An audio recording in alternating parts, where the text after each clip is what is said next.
Hello. Donald Trump says his priority when it comes to foreign policy is to create fairer trade deals for the US and support strong borders everywhere. The US president-elect has been giving details of his foreign policy goals in an interview with British and German newspapers, The Times and Bild. The president-elect also raised the possibility of a deal with Russia. He said he'd reverse sanctions in return for Moscow substantially reducing its arsenal of nuclear weapons. He reiterated his campaign message that he wanted to get the US a fairer deal within the Nato alliance. He described it as an obsolete organisation and argued that many of the countries the US had signed up to protect did not pay their fair share. Simon Clemerson reports. Still at his desk at the heart of his business empire. But then again, Donald Trump is striking trade deals. Well, sort of. Here's the president-elect on the UK post-Brexit. Obama said they'll go to the back of the line, meaning if it does happen, and then he had to retract. That was a bad statement. And now we're at the front of the queue. I think you're doing great. Yeah. I think it's going great. Not quite signing on the dotted line yet. But for Theresa May, who wants to ensure Britain can find agreements to buy and sell worldwide after leaving the EU, he is talking Turkey. I thought the UK was so smart in getting out. I think Brexit's going to end up being a great thing. Countries want their own identity. And the UK wanted its own identity. But I do believe this, if they hadn't been forced to take in all of the refugees, so many, with all the problems that it entails, I think that you wouldn't have a Brexit. The Times newspaper, which is publishing the interview, quotes Mr Trump as saying that the new administration will work hard to get a deal with the UK done quickly.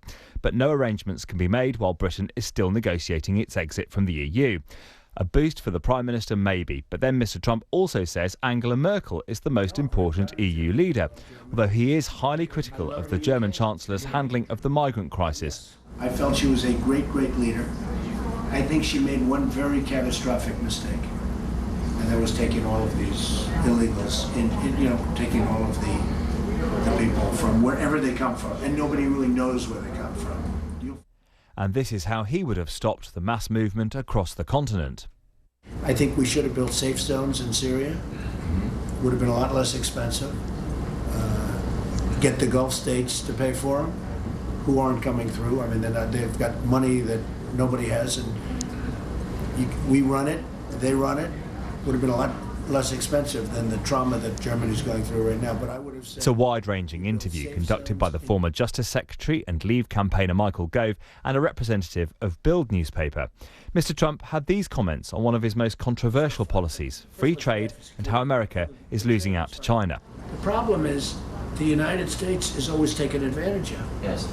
We have hundreds of billions of dollars of trade deficits with China. I love free trade, but it's got to be smart trade. Yes. So I call it fair trade. And the problem, so I say to the people, do you want a conservative or do you want somebody who's going to make great deals? And they're all screaming, great deals, great deals. They don't care. But very soon he'll be leaving this office for the Oval Office. And then the attention will be on what he does and not just what he says. Simon Clemerson, BBC News.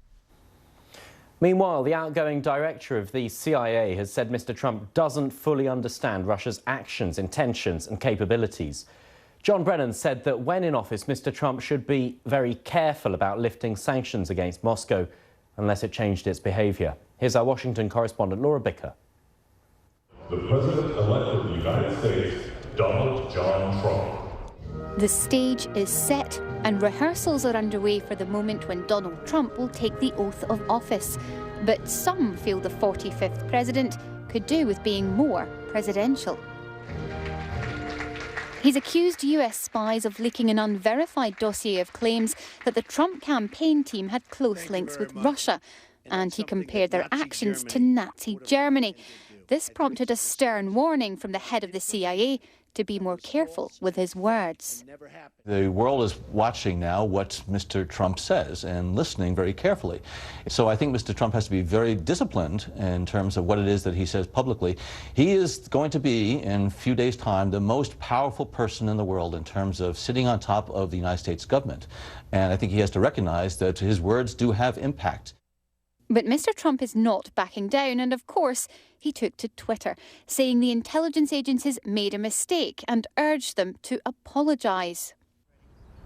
The next commander-in-chief is proving to be just as divisive a president-elect as he was a candidate. Not only has he started a war of words with the very people who keep America safe, he's now become embroiled in a row with one of this nation's most respected civil rights heroes.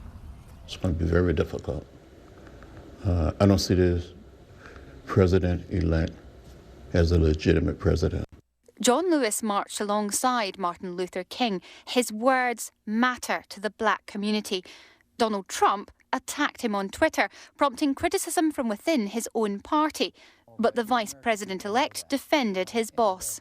Well, I have great respect for John Lewis and for his contributions, particularly to the civil rights movement. I was deeply disappointed to see someone of his stature question the legitimacy of Donald Trump's election as president and say he's not attending the inauguration. And I hope he reconsiders both positions. As Washington awaits crowds of Trump supporters, it's also preparing for dozens of protest marches. This inauguration week and this particular piece of historical political theatre will usher in a new, controversial era in US politics. Laura Bicker, BBC News, Washington.